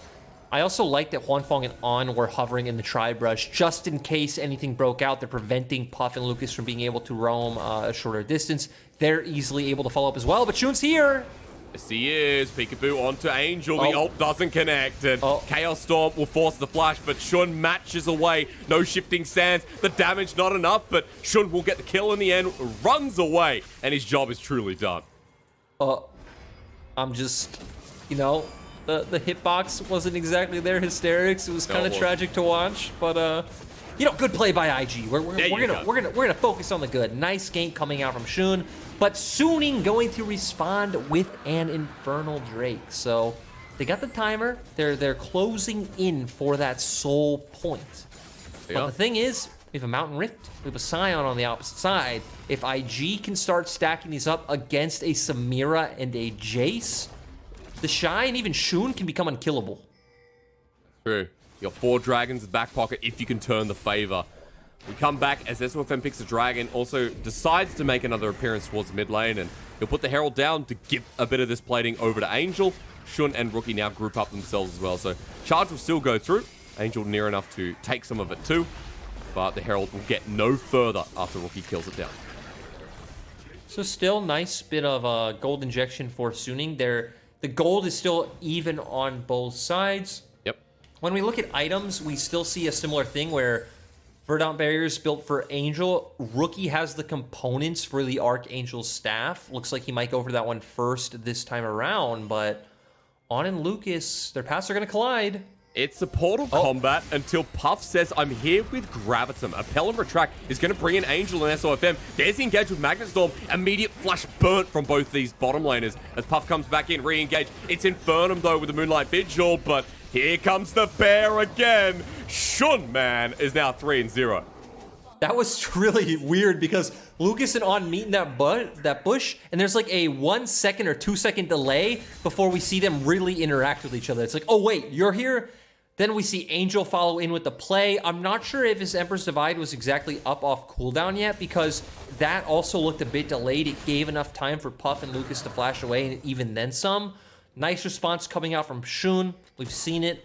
The run, stun job's done a million times before. Oh boy. And heck, now IG are in a good place to continue to have the breathing room that we've set up because ultimately the win condition for IG, if you want to be like, hey, what should IG do here, Lyric? It's like, you're fine just doing nothing. Catch waves, farm, prevent Suning from being able to make any of their proactive plays. You're going to be fighting over that next dragon, and then that's when you're going to start moving the game forward. And you got to think, it doesn't matter that Shun's 30 CS down when he keeps getting these kills and setting up for his team. Bin against the wall. Could have just walked away from the Shy, who's now absorbing up the pressure. But you know what? Time to give Rookie a kill hit. After all the dives come through, and IG with another one. And we just said they don't need to be the team making proactive plays, but they're still doing it, and they're still accelerate. Well, it's good too, right? They see a perfect opportunity. They realize they have a tank, they have engage. Bin is extremely squishy. They rotate the members and get it. They will give over mid turret. I don't think it means too much. IG have a ton of wave clear, so Suning shouldn't be able to aggressively push in the mid lane all too often to get like deep vision in both quadrants of IG's jungle. But still, they are one turret up. It does give them more gold, and now they're the team that can turn towards the Rift Herald. Always nice when you have a Aphelios just holding the mid wave, right? When he has Infernum, when he, you know, has a lot of support, feels safe to just clear these waves quite proactively. And Suning, yeah, on the Herald now, SOFM going to be taking that without any congestion. So for Suning, you talked about they're in a bit of trouble if this game goes at the pace it's going at with Invictus Gaming, keeping gold even and even making some of the proactive plays themselves. How do you play with some of these elongated lanes and start capitalizing on what was an earlier lead from SOFM and the burst damage that's going to come through from Bit? I mean, I think luckily for... Actually, it'd be luckily for IG, is that none of the lanes really are elongated, right? And the only one that is mid lane, and that doesn't really change the dynamic of the map because of the way the compositions are right now. Sure, it does give a bit more wiggle room for Suning in terms of pushing out mid wave, but again, IG do have so much wave clear. Right now, it's about just heading towards the side lane, dropping the Herald, giving a bit of a gold injection. I think it will be to Huanfeng.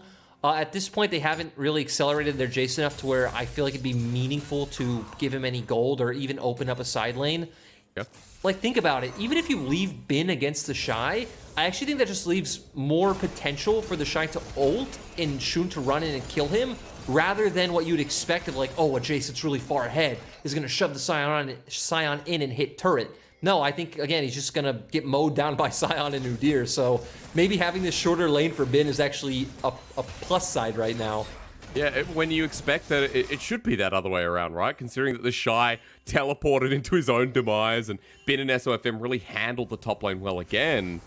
At IG, it feels like the dynamic is about them this game. However, waiting for another pick onto On. Death Sentence lands. Lucas can bring one friend as a crash down gets out into the gravity field. SOFM's running in. He's level 11 onto Shun. Level advantage. The Shy decides it's Thomas the Tank Engine time. He wants Huanfeng, so he's going to zone him out. While the rest of Suning are gap closing themselves around this area. Decimating Smash dodged away from thanks to Huanfeng. And this is Dragon number 3, which IG definitely want.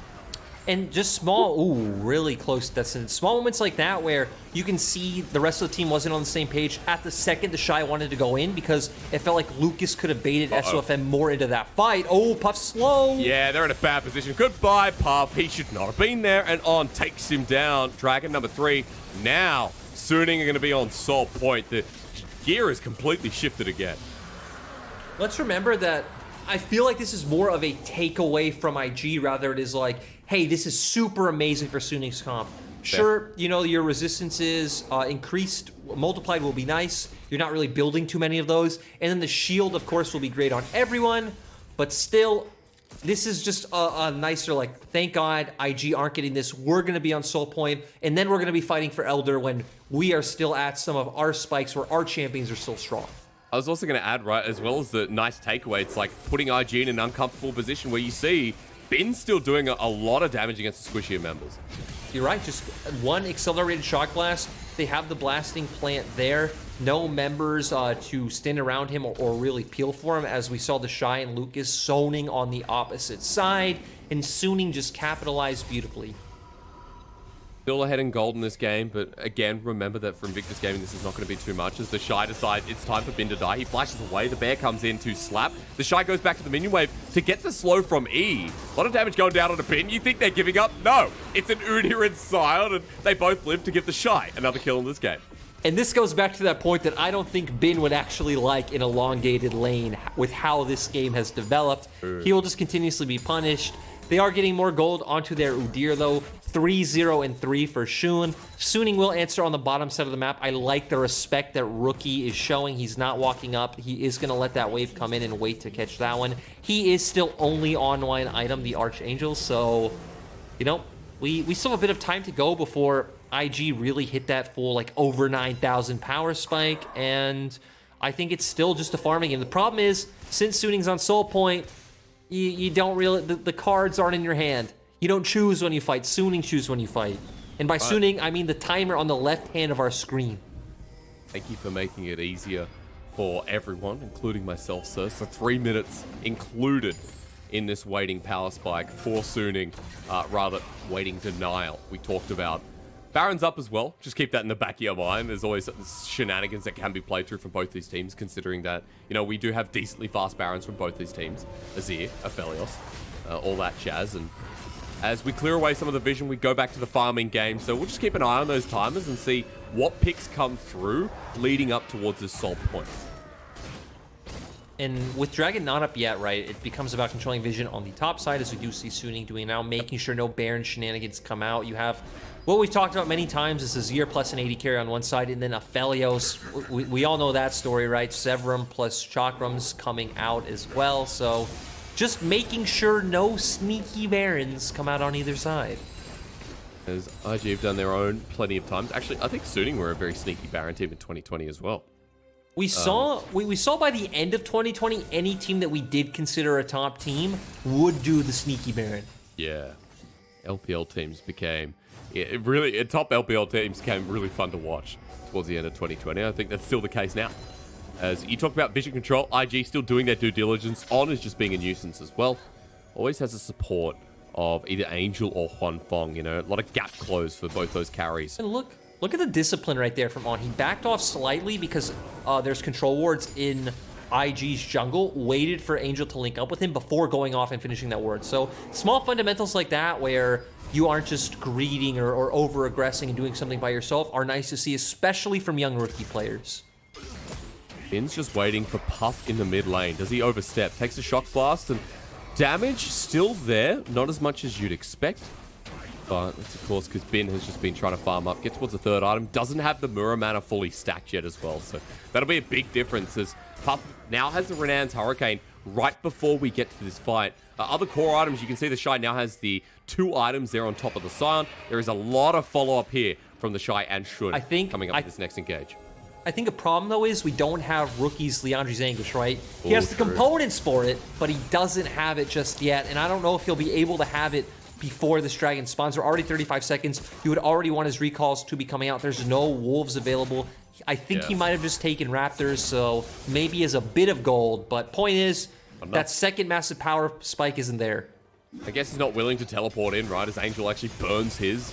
Wave clearing, the duty now of Invictus Gaming is 15 seconds until the dragon spawns. Soul for Suning.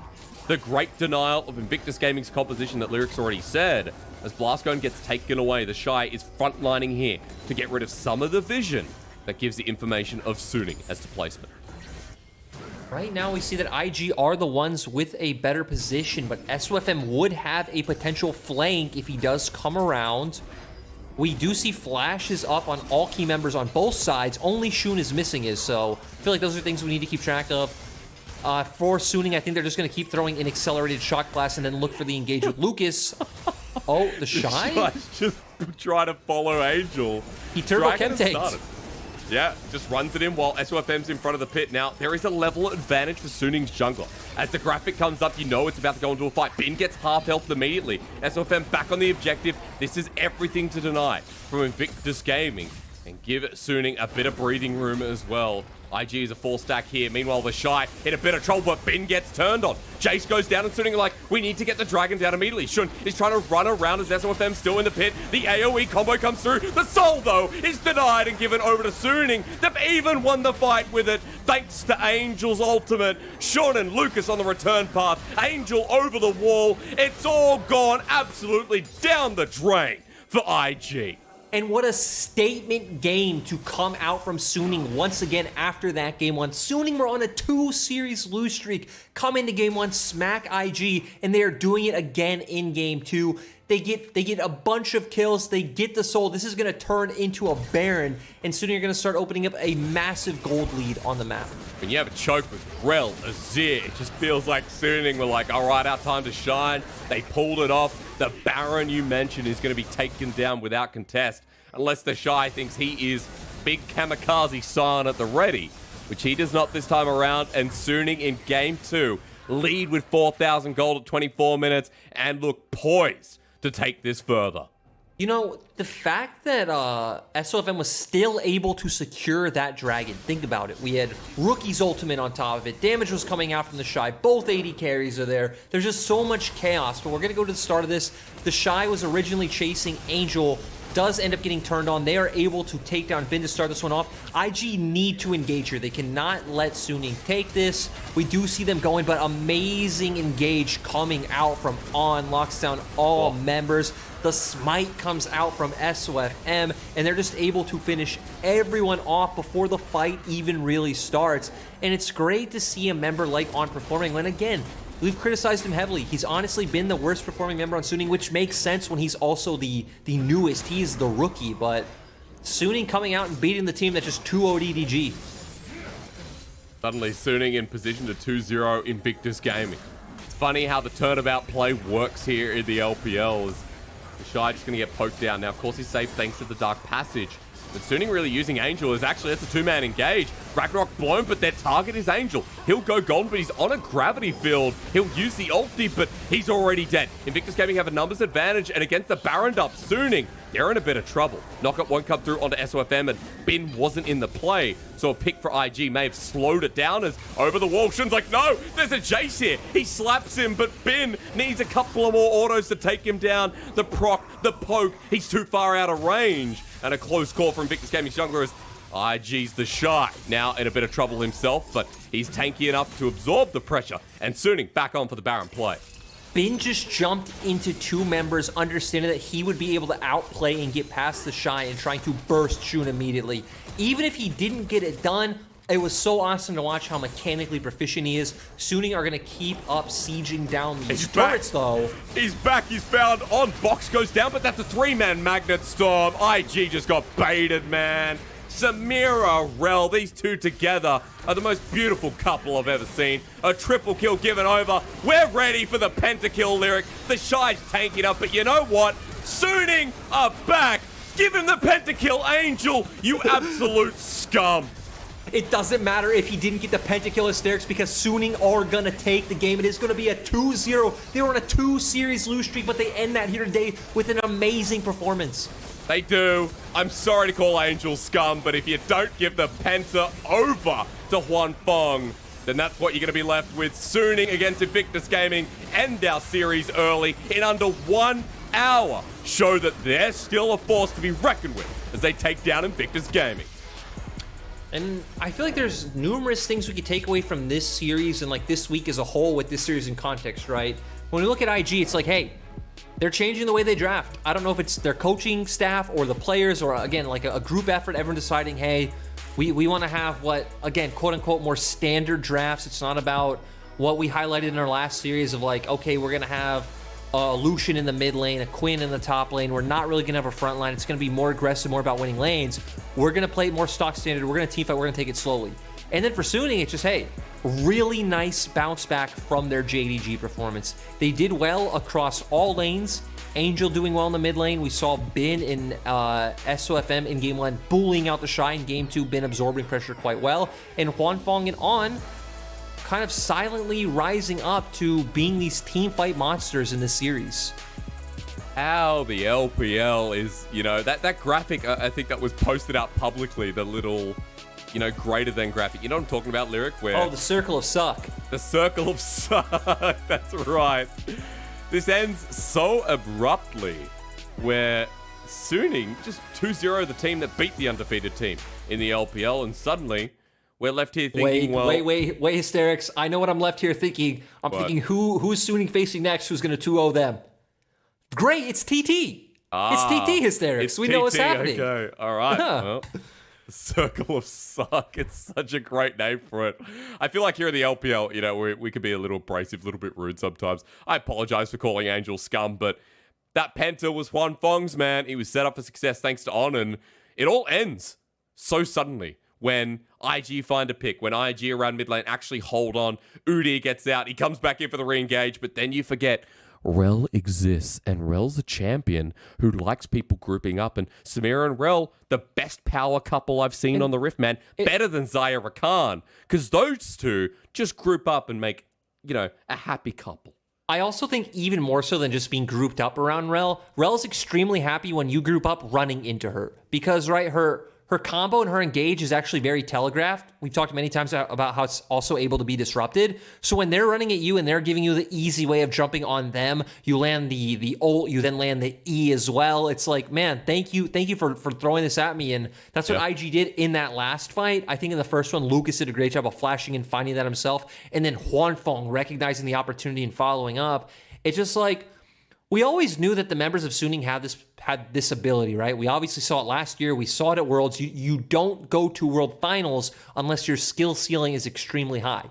We just know that Suning have been struggling with a lot of different issues in terms of like team cohesion, shot calling. Yep. They've been making a lot of, I'd say, I don't want to say basic mistakes because that just sounds like it makes it too black and white, but it's like, okay, even this game where we saw On back off from clearing that ward before going back with Angel to do it, those were things that he wasn't doing before, and in those instances, he was getting picked off. So I think, yeah, really nice from Suning, and that graph was very telling. You had a very steady game, which we were highlighting, was good for IG most of the time. They are fine with that into one moment where Suning just absolutely pop off in that team fight. What did you say at the start of this series? You said, IG fans, after beating EDG, they're like, wait, they we're called gonna it. lose.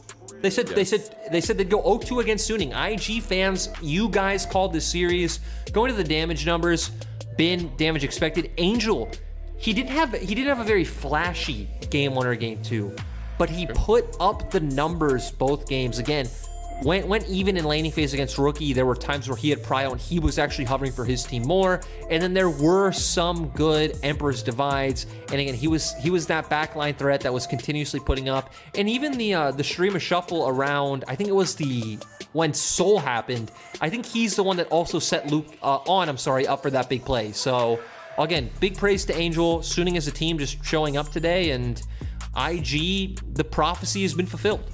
And it's exciting to talk about, right? We're Suning are now in a very comfortable position in standings. They're 4 and 5, and I say comfortable, like they're just a little bit below playoffs. But when Suning were expected to lose this game, they're expected to, be questionable against V5, TT, even RW, I'd say, to a degree, right? And then they got WE, LNG. Like Suning were in a dangerous position where a lot of these potential losses would hurt them in the long run. So this win against IG could be the thing we look back on and say for Suning that this was how they got into a favorable position either in the King of the Hill or the elimination bracket, our new bracket, going into LPL playoffs.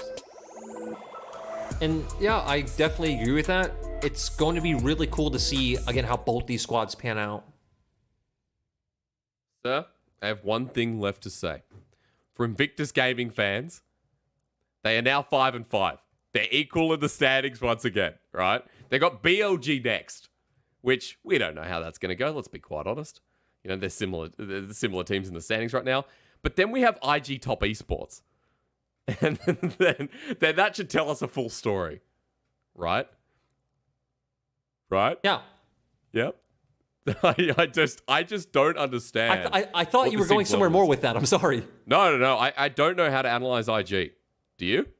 Does anyone know how to talk about this? To be fair, I do think we are seeing different things done by IG since Lunar New Year. So We've seen 2 series. Again, they're drafting completely differently than they were before Lunar New Year. We're seeing Puff coming in. Lucas had only played 1 or 2 series before Lunar New Year. So I still think it's too hard to judge what is this Invictus Gaming. Well, with that, we move forward. We are waiting for MVP. While we're having a chat there, I was actually just looking up to see if there was an unofficial world champion belt in this series as well. There is not. No. Hysterics. It's actually V5 versus OMG. Actually took that away. It was lost today. Was it? Yeah, sure? V5 lost. Oh yeah, they did. Game 1. Okay. All right. Well, the world champion belt is still in the LPL, if you're wondering. The unofficial world champion belt, something that has been tracked since a very long time ago. But, moving forward, just coming back to this series quickly, I think for Suning, what we can kind of highlight here is, within this series, I'm really glad to see that SOFM is acting more like the jungler we saw at Worlds. I think SOFM took a lot of initiative within this game and again continues to be this farming, carry style oriented jungler who is early still within the jungle, within the dragon, the elder security, soul security, It was always around these neutral objectives that SOFM was showing he was by far the superior jungler. But to be fair, he played an aggressive game. In both games of series, right? We saw in game him hard camping one side. Then we saw in game 2 where it was actually really nice to watch from both teams, in my opinion, where it's like, okay, well, their prio lane is overextending. They don't have vision. They're on their recall. Punish. Both teams did that. They swap over to opposite sides. They go for that once again. But Hysterics, please tell us the MVP. You tell us, sir. You tell us. I asked first, though. You think you know can get away? Our MVP is a guy none of us would have expected. It is On popping off in that game 2, very deserved. But can you imagine 1 week ago me telling you, hey, On would be MVP of a Suning game and carry them up against IG, who just 2-0'd Suning. First MVP. It's his first MVP. Game 1. On was not good. You know, you turn those letters around, and that's what I was saying to the support. But game number 2, this engage we saw in front of Dragon and many others, you know, the picks were just crucial set up by this Rel. He was just finding every window he could. Great from him. This was the fight for soul that we were talking about. Goes in, locks down all the members, combos with Angel, combos with all his damage dealers, allows for SOFM to keep trucking down the opposing side. And this is the kind of development we want to see. Because again, it's easy to be harsh on rookie players, I guess is what I want to say. Yep. But it's still him coming in a new environment, playing with a team that just got to World Finals. It's a complete adaptation for everyone. Of course, he's not going to come in and be, you know, the best support in LPL. That would be an unrealistic expectation. The right expectation to be is that, you know, he has time, he learns, he improves, and at least with this performance in Game 2, we could see, hey, you know, there is some level of development and improvement being done, and it's going to be exciting to follow his progress as he goes forward. We just want to see more of the communication coordination between him and Suning as well. I think was the biggest error that we've seen between them throughout, where On is making these engages, which you're wondering, where's the rest of Suning? What's the coordination communication like, right? So there's a lot of questions there, and I think it'll be interesting to track Suning throughout the rest of the split. But ladies and gentlemen, as usual, we have an interview with Wendy standing by with SOFM. Always has some interesting interviews. So we're going to throw it over to Wendy.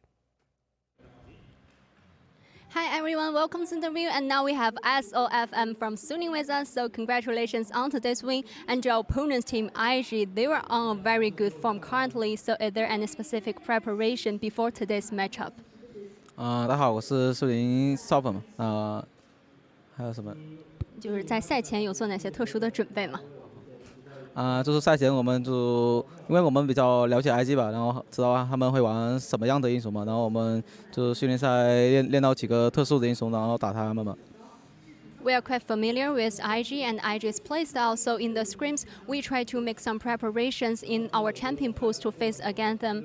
So let's move on to today's game. We feel like Gragas is a very flexible and very popular champion in the current meta and can have a very decent performance in different positions. So could we know the reason for you guys to pick on Gragas and to use this champion in the jungler position?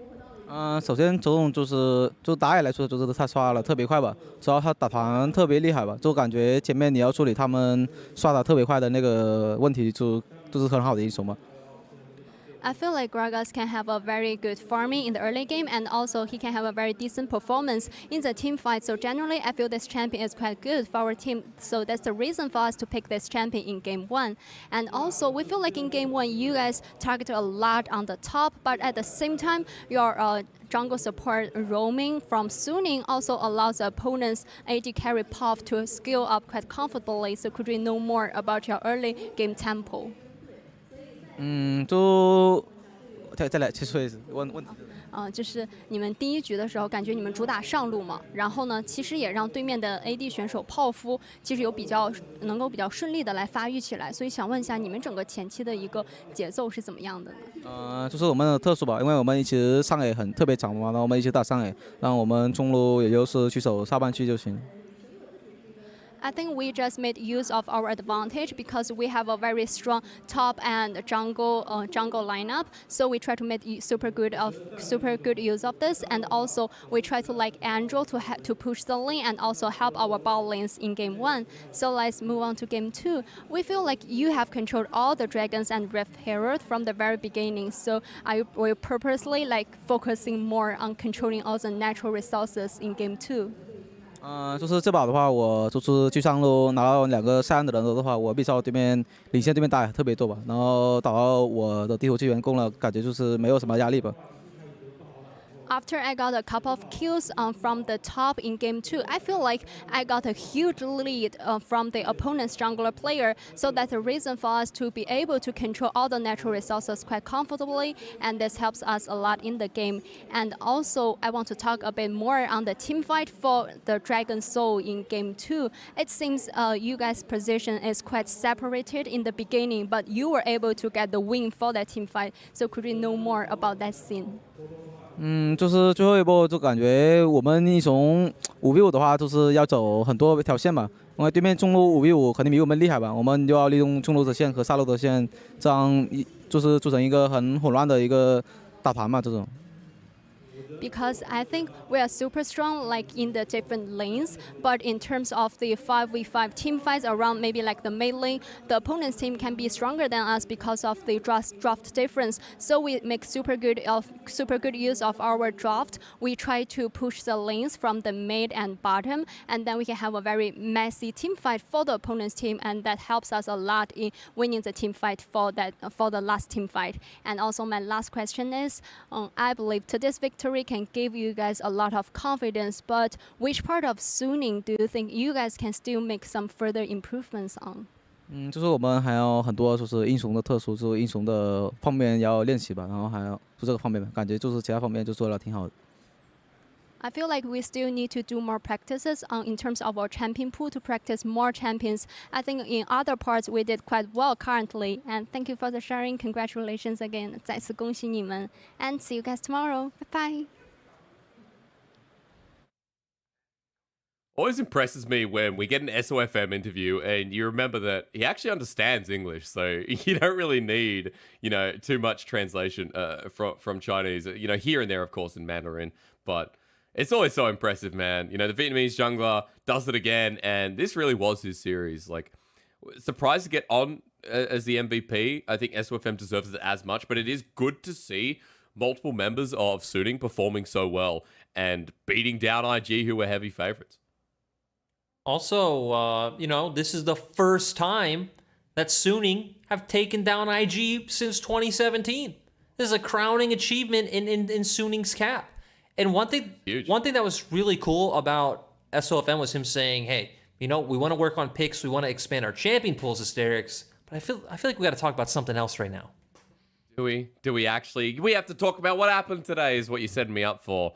I was ready for a best of three to go the distance in this last series. A little bit disappointed it didn't, but hey, more excited to see Suning at the top of their game as today was a 3-series day if you missed out on it. And you're right, LNG are unofficial world champions now, man. So they got that belt as hidden away as it is.